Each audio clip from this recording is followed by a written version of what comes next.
I've been to 97 countries and live for travel. Ask me anything. For 10 years I've roamed the world, 97 countries, from megacities to villages where I was the first outsider. I've slept in a hammock during a hurricane, haggled without words, and stumbled into scrapes. This isn't just travel, it's a way of life. Curious about chasing the horizon? Ask away. I'll share the strange, wild, and practical from every corner. How did you start traveling to so many countries? At 23, a friend dragged me to Cambodia for 2 weeks. I was stuck in an office job, and it was my first trip abroad. When it ended, I started saving up and flew to India with a one-way ticket. I planned to see the world for a year, but I got hooked. Countries piled up by the dozens. How do you choose where to go next? It depends on the weather. Winter pulls me to warm places like Ecuador or Indonesia. Sometimes it's rumors, a festival in Mali or coffee in Peru. Other times, borders decide, from Georgia to Armenia. I head where there's something real, not tourist fluff. How do you make a living on the road? I started with savings, then wrote travel articles for magazines. Now I sell photos to websites and run a blog with tips, where to sleep cheap, what to eat. In Mongolia, I once sold an old lens and lived off it for a month. There's no steady income, but I don't feel pinched. In non-touristy countries where I linger most, living's cheap if you earn in dollars or euros. I often pick up local odd jobs too. Making money feels like quests in an RPG, way better than an office. What's the weirdest custom you've seen? In Papua New Guinea, a tribe mummifies their dead. They dry the bodies over a fire and set them on cliffs. I saw it up close. The smell's heavy, but to them, it's honoring ancestors, not creepy. Where was the strangest food? In Iceland, I tried a Carl, rotten shark. They bury it for months, then dry it. It tastes like ammonia mixed with fish, but locals pair it with bread and vodka. I swallowed it, but I'm not eager for seconds. How do you handle language barriers? I learned basics. Thank you. How much? Food. In Laos, I haggled with gestures, flashing fingers for prices. In tough spots, I use a translator app, but a smile works everywhere. What was your most dangerous moment? In Colombia, I got caught in a mountain downpour. The trail washed out, and I nearly slid into a ravine. A local shepherd threw me a rope. My phone was soaked, but I made it out, shaking half the night. How do you move stuff across so many borders? Everything's in a backpack. Clothes, camera, first aid kit, cooking gear, minimal gadgets. In Namibia, I lost my bag, but locals returned it. It's not hard. I don't cling to things and ditch what I don't need. Which country would you never recommend? I was in South Sudan years ago. War, wrecked roads, scarce food, and foreigners got pegged as spies. I left after a day, too dicey, even for me. Things might have changed since. How do you plan trips with so many countries? Planning's a stretch. I improvise with a couple rules. I check seasons. India's monsoons flood everything in summer, so I go in winter when it's dry and cool. I follow tips from other travelers too. The key is avoiding rigid routes. That kills freedom. In South America, I decided on the fly, hopped a bus from Chile to Bolivia because the driver mentioned a salt festival. A phone map and a few notebook scribbles are my plan. What's your wildest overnight memory? In Mongolia in the steppe with nomads. I hitched a ride, and the driver offered a night in his family's yurt, a round felt tent with a stove fueled by dry dung, sharp smelling but warm. I slept on sheepskins, my backpack as a pillow, waking to howling wind. The steppe hums like a train. Morning brought salty, buttery tea, tastes like soup, but they drink it daily. Stars there shine like spotlights, unmatched anywhere. It's no hotel buffet, but those nights make travel alive. How do you deal with loneliness on the road? Loneliness comes with it, but it's not always a burden.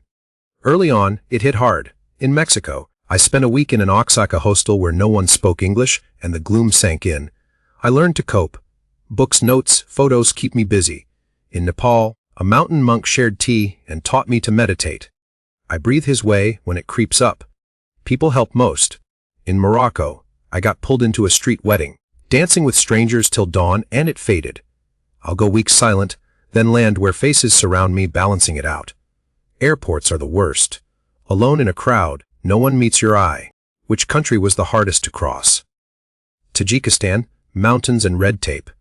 I rode the Pamir Highway, one of the world's highest roads, in an old Jeep with a local driver. At 4,000 meters, the air's thin, My head spun, and the jeep stalled every 2 hours. We fixed it with rocks and wire. I crossed into Kyrgyzstan on foot. The border guard grilled me for an hour, skeptical I was a tourist, not a spy, until I slipped him cash. A washed-out road forced me to haul my pack over rocks for 2 hours till a ride appeared. The views, snowy peaks, grazing yaks, felt like another era.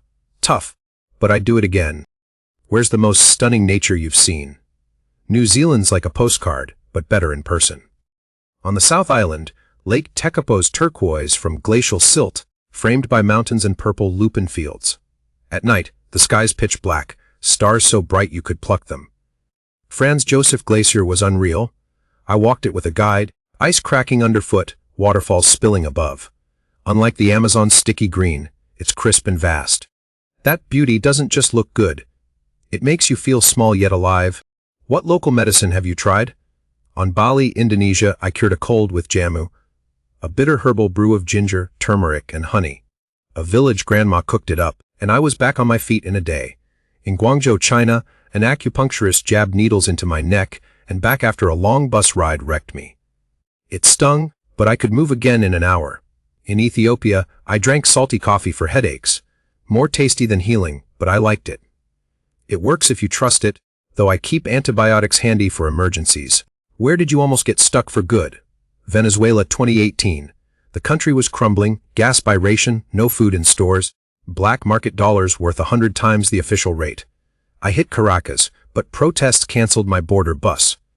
A local guy I met let me crash with him for 3 days, sharing his rice and bananas despite having little.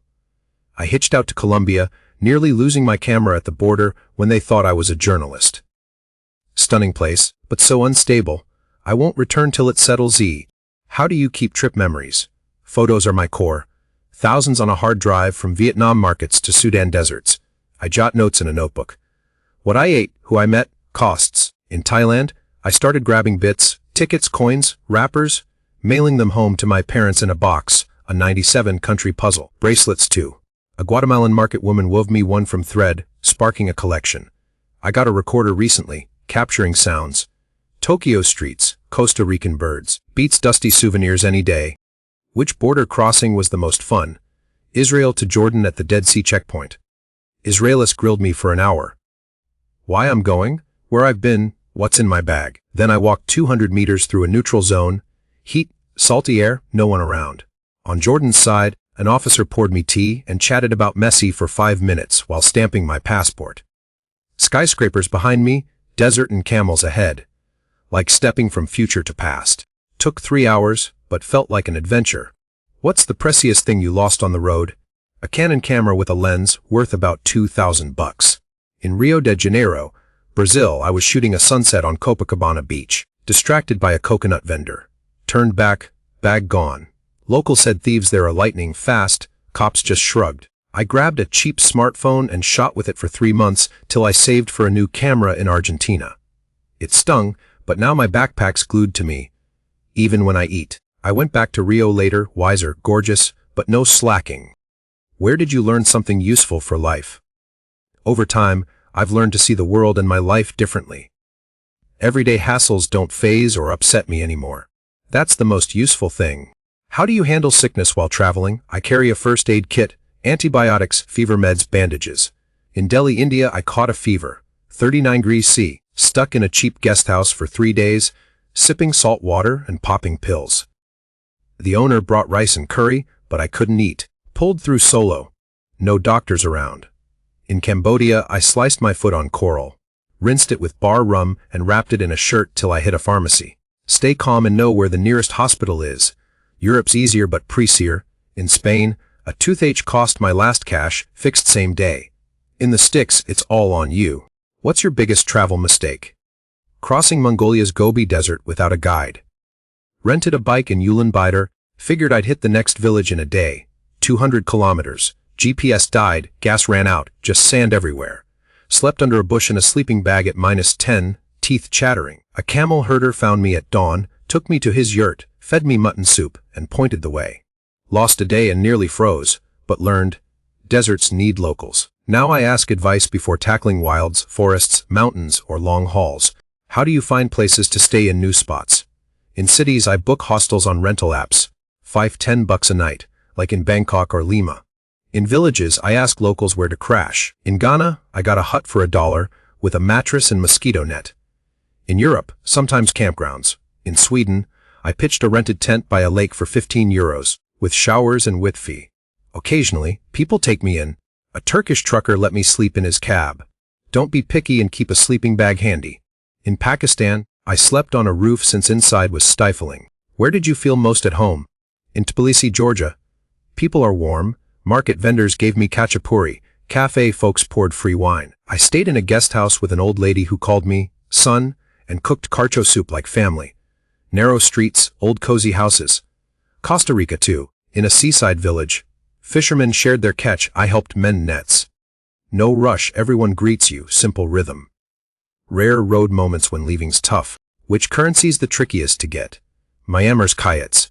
You can't take them out, and airport exchanges skim 20%. I swapped dollars on the street with a guy in his bag. 1 to 1500 rate, but his crumpled bills got rejected at a shop, so I hunted another swap. Zimbabwe's worse. Their cash died after hyperinflation. It's all dollars or South African rand. I brought cash from South Africa since ATMs are empty. Small bills are key. No one's got change. Where's the weirdest market you've seen? In Lomé, Togo, the voodoo market. Animal skulls, dried snakes, bird claws, ritual stuff. Heavy smell, buzzing flies, vendors whispering about cures or luck. I snagged a bone amulet. Don't believe it, just curious. Next to it, normal stalls. Fish, spices, rags. No one bats an eye at the magic mix. Thailand's floating market too. Riverboats with fruit, soup simmering in pots. You haggle while wobbling in your own boat. How do you beat exhaustion from constant moving? It hits after long buses or airport nights. In Kuala Lumpur, Malaysia, I crashed for a week, sleeping 12 hours and eating noodle shop grub to recharge. Routine helps, morning tea, notebook jots, aimless walks. In Egypt, I found a cheap seaside hotel and lazed on the beach 3 days, watching waves. Don't rush. If I'm burned out, I linger somewhere longer. What's the most unusual friendship you've made on the road? In Nairobi, Kenya, I bonded with Joseph, a matatu driver. They're wild minibuses. He weaved through traffic, honking nonstop, dreaming of his own car wash.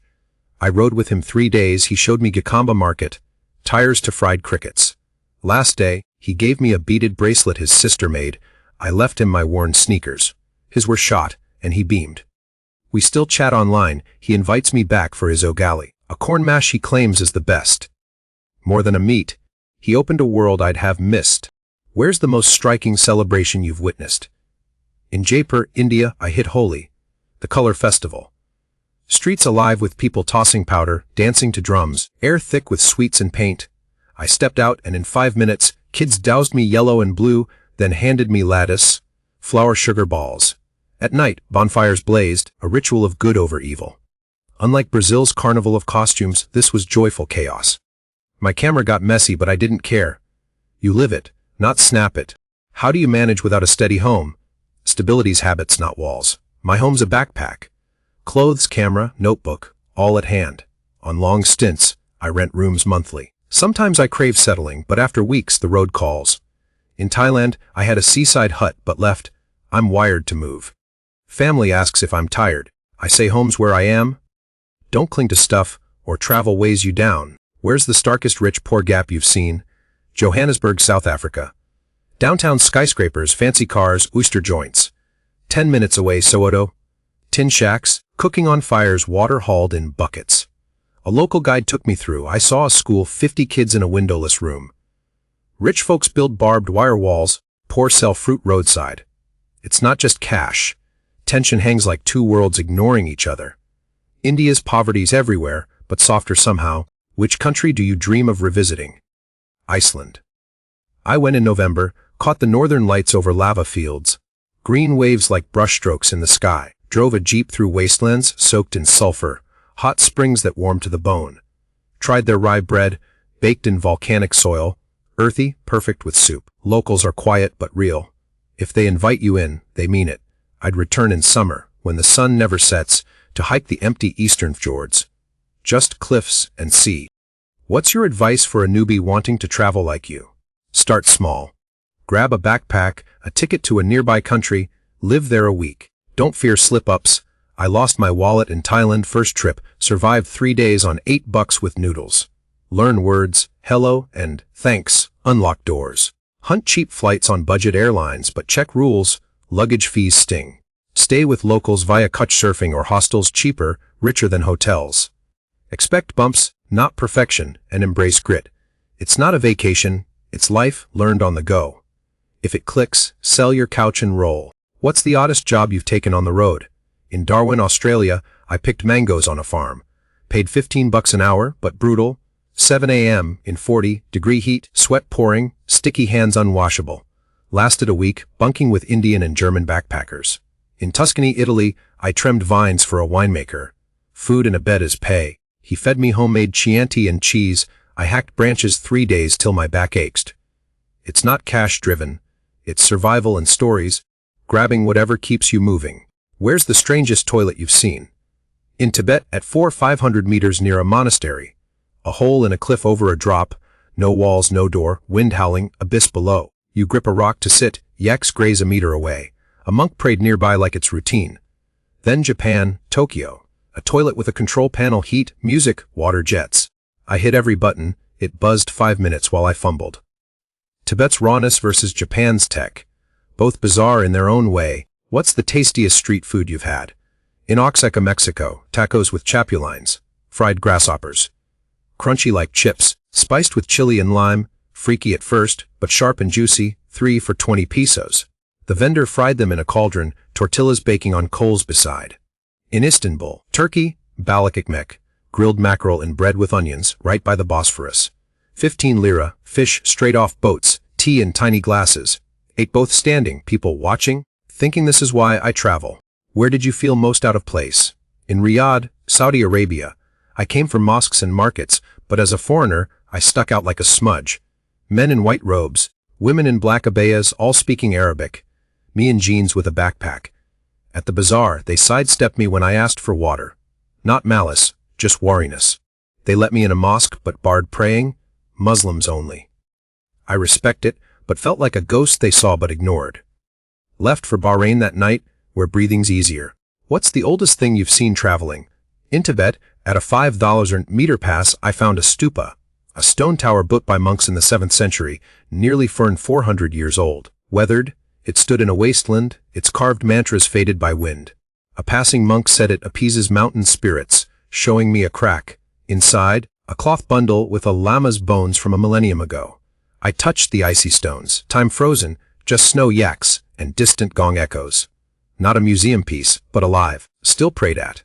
Egypt's tombs are older, but Tibet's antiquity breathes beside you. How have travels changed your outlook on life? I stopped fearing change. I used to cling to stability, job, apartment plans. But in Laos, losing my papers and stalling a month to sort it out taught me anything's fixable. I treasure small stuff now. Hot food after rain, a stranger's grin. On Nepal's Annapurna trek, I nearly fell off a path. Since then, each day's a gift, not a given. Travel showed life's not things or status, but moments you pieced together. Problems feel lighter.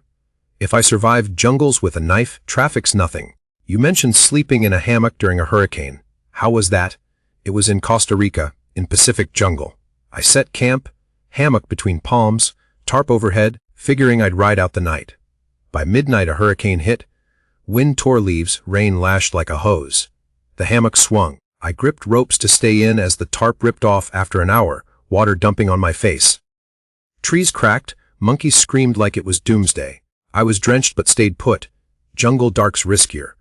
By dawn it calmed, I climbed out muddy but alive, found the tarp in bushes, dried it, and moved on.